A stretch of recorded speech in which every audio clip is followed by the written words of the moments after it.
Hey guys, and welcome back to One Candle Society for our very first video of Season 5. Here with your hosts, Vic Whateley and Marcus D.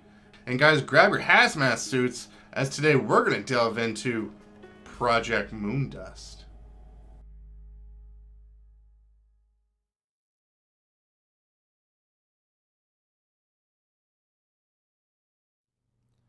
In 1953, shortly after the start of the Korean War, the U.S. government began to organize covert intelligence teams to deploy and recover downed enemy personnel, equipment, and aircraft in Fort Belvoir, Virginia. By 1957, a few years later after the start of Project Blue Book, these teams' missions expanded to a few other tasks to include investigating reliably reported UFOs within the United States and to recover these objects that had survived re-entry from space. This task of retrieving crashed space objects was done under the codename Project Moondust. Several members of this unit had specialized training in things such as parachuting, horseback riding, mountain climbing, and various other survival skills. Essentially, the US government could deploy these agents anywhere in the world to retrieve downed space objects. Over the years, numerous government officials denied the existence of Project Moondust or sanctioning any missions to retrieve these objects under this project.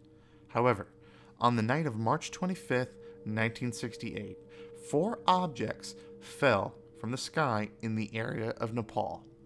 The American Embassy in Kathmandu, in a secret message, alerted the United States Air Force that they fully expected the cooperation of the government of Nepal. The subject of this message was titled Moondust. Now, I will admit this was to retrieve a piece of debris that was from Earth. But what this does show is that Project Moondust did exist and that it was deployed. Also, the Freedom of Information Act proved that this program does exist, and it still exists to this day, but under a different classified code name.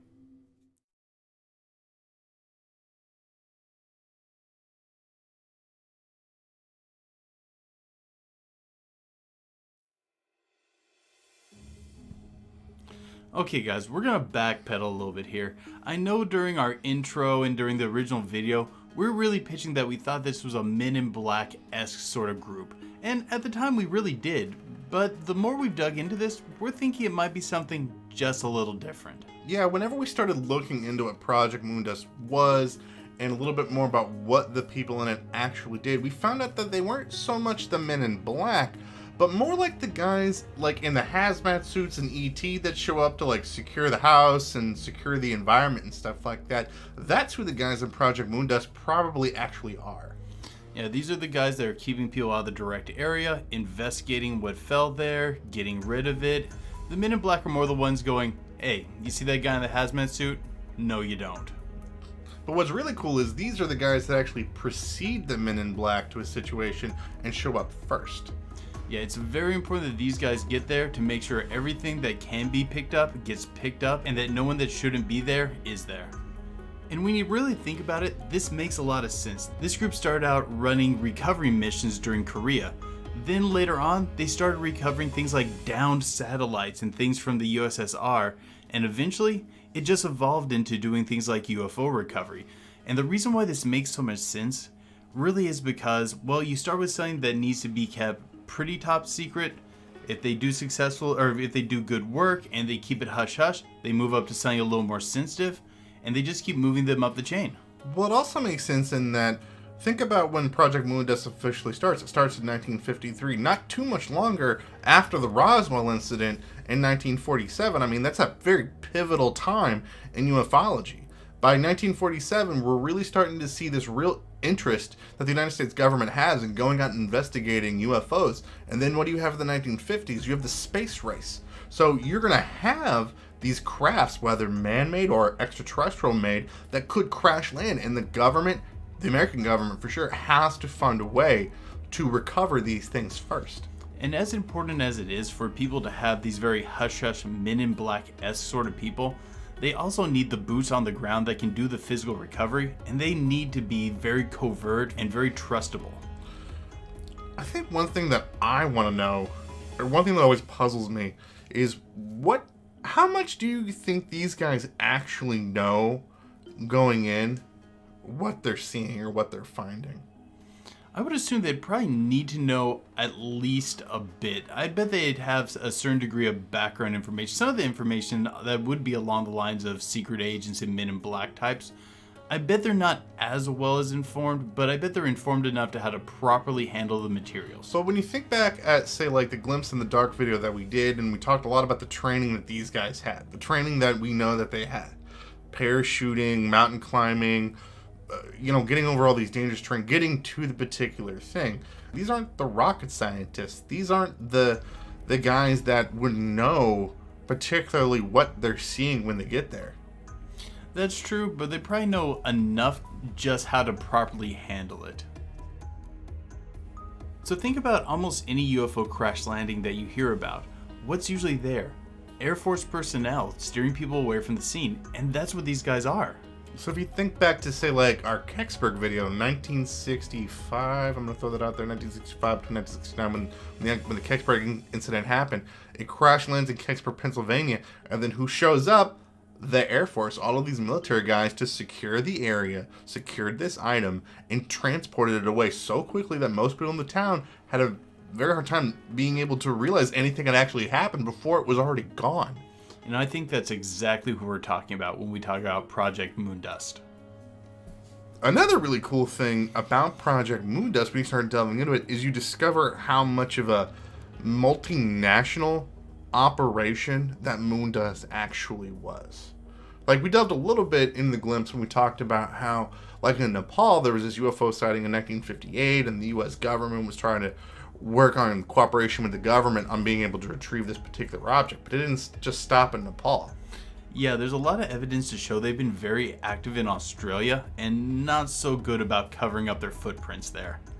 I mean, UFO phenomenon is a global deal, so if you're like, say, like, I don't know, the U.S. government, and you're trying to, I don't know, cover it up or recover these things, it almost requires you to have to this international approach to it. Yeah, to be effective at all in a field like this, since you can't really predict where a mistake like this is going to occur, you pretty much have to have a global reach, being able to respond not only quickly, but proficiently and literally anywhere. And not even just say, like, if this is only with UFOs. Okay, because the skeptic's argument is probably going to be that this is all just to recover downed spacecraft from, like, say, other government agencies from around the world. I mean, think about whenever this was going on, 1950s, 60s, 70s, and up until now, in the height of the Cold War, height of the space race. And yeah, I almost guarantee they are recovering that stuff. I mean, if you're going to have a group this well trained, why not use it for that sort of thing as well? And likely this is a bit of a filtering process, kind of like we were talking about recovering down planes to recovering satellites. There's a big step in there, and that's their chance to test who's going to keep their mouth shut. But also the same token, you have to be able to respond quickly, because 1950s, 60s, whenever the space was going on, we didn't always have the best track record when it came to getting rockets to the sky. A lot of them crashed in a lot of different areas, But I definitely think with some of the leaked documents that we found, they're definitely doing more than just recovering mundane satellites. Some of the things that they've encountered that have made it to the surface, well, definitely have some extremely anomalous properties. Absolutely. One of the ones that we found was in Australia, and I want to say it was in the 60s. Whenever that came up, there was this plane that was, and they used the term abducted. Abducted was in the actual official thing about what happened to this airplane, and you have like contact between, in these back channels between, like U.S. government agencies and the Australian government. And one of the things I liked about it is Australia specifically called this part of America's responsibility to handle. Now, what exactly that means, I'm not sure, but it makes me very, very curious on what was meant there. And at one point, Marcus was pointing something out to me. He said, Why is it that in this sort of situation, all these different nations can suddenly work together and get along and accomplish all these goals? I know. I'm like, we can't even agree on things like trade or like the climate, but when it comes to like UFOs or crash landings, all of a sudden somehow we find some way to like shake hands and sing kumbaya about this stuff. But the thing is, since this is done covertly, they can move unilaterally. They don't need any oversight. They don't need any sort of approval, and there's no media pointing out when they're doing something straight up evil. It doesn't feel good that when they cut us out of the situation, things are easier for them. Like, I don't like that. Well, it's just straight up tyranny. Sure, Yeah. Tyranny's easy. It doesn't mean it's good, but it's easy. Hashtag tyranny works, but it shouldn't. Okay, guys, Marcus put together a really good timeline of events on this, and it makes so much sense. I just want you guys to check this out. So, when you start piecing stuff together, you start seeing this really kind of nice flow of events that, like he was saying, like, just makes sense. Like 1947, you have the Roswell incident out in New Mexico, this defining moment in ufology. And shortly after the Roswell incident, around the same time, you have the United States government that launches Project Sign. Project Sign is the very first launched by the U.S. government to investigate UFOs. Now, the problem with Project Sign that happened was most of the higher-ups really believed that what they were seeing with these UFOs were actually aliens. What the United States government was like, no, we can't do that. So then you see what comes next. Project Grunge after that. That's a massive, push by the government to debunk any sort of UFOs as being UFOs or aliens or anything like that. And then you have Project Blue Book that comes out, and that's a little more public, but they're still doing the same thing where they're breaking down all these UFO sightings. So now the government is taking this more seriously that we're seeing these UFOs. What happens next? The creation of Project Moondust. Right after Project Blue Book comes out, not too much longer, Project Moondust gets made in 1953, where they're recovering aircraft, and then a little bit after that, now they're recovering down space objects, because now we're in the space race. And then all of a sudden, in 1961, 1959, they're now tasked with recovering UFOs because we're in the space race. I mean, it just makes so much sense when you think about it in the grand scheme of things. Okay, so while we're researching this, we came across another thing. Bum, bum, bum. The committee. The committee is this group on some of these documents that have been discovered. They almost only ever occur as written into the ledger as should we inform the committee or should the committee be contacted about this? It just screams shadowy cabal here. To me, it screams the Majestic 12. And for those of you that don't know what the Majestic 12 are, the Majestic 12 is supposedly the secret committee that was formed shortly after Roswell by Truman in order to investigate UFO activity. And you would think that if right after there was this big UFO activity, this big incident in Roswell, that the United States government is going to be trying to create this committee to oversee investigations into UFOs, that now you have a task force that's supposed to be recovering down UFOs. Who would the committee actually probably be? I'm not saying it was probably who we all suspected to be in the Majestic 12, but it's probably something like this. I know you might be thinking, the Majestic 12 existed before this, but that makes sense. You would want a pre-existing agency to have oversight over a new agency. Yeah, these guys who are very familiar with UFOs, familiar with investigating UFO activity, these are going to be the guys that would need to direct the guys on the ground in Project Moondust who are going to recover and investigate these particular things. Okay guys, time for our conclusions. But we have something happening here that we don't normally have. We have a consensus between me and Marcus. We actually both came to the same conclusions here. It doesn't really happen all that much. We argue a lot about this stuff, but we kind of came to the same final thought.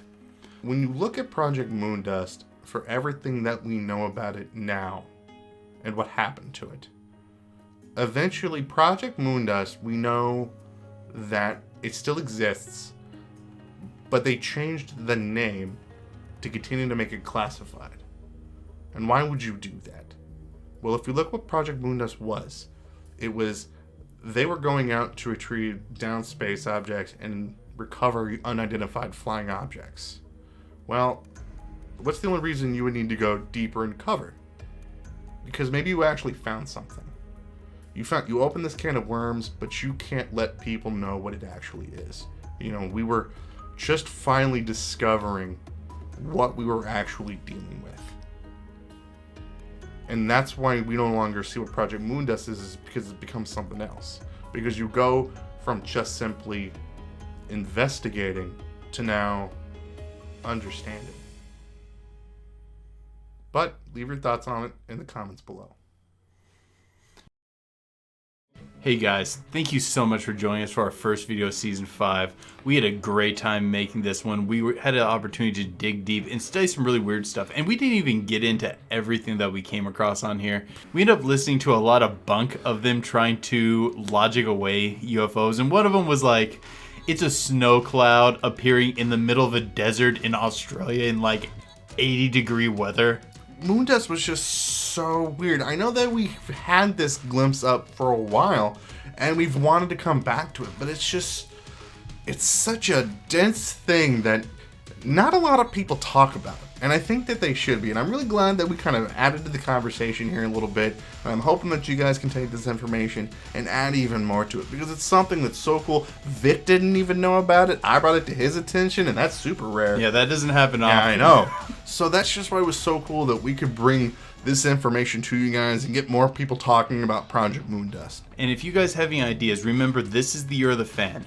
Leaving your suggestions in the comments below. We're going to do our best to get to all of them. Yep, put your suggestions in there. We want to do your guys' videos. Let us know what you guys want to see. If you guys really like this video, don't forget to hit that like button. Subscribe if you haven't already. Hit that little notification bell so you guys can stay up to date on all the content that's coming out of One Candle Society.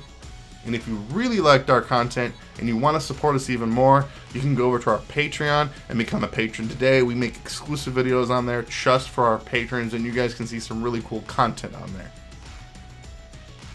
But don't forget, keep believing. Because we'll keep listening.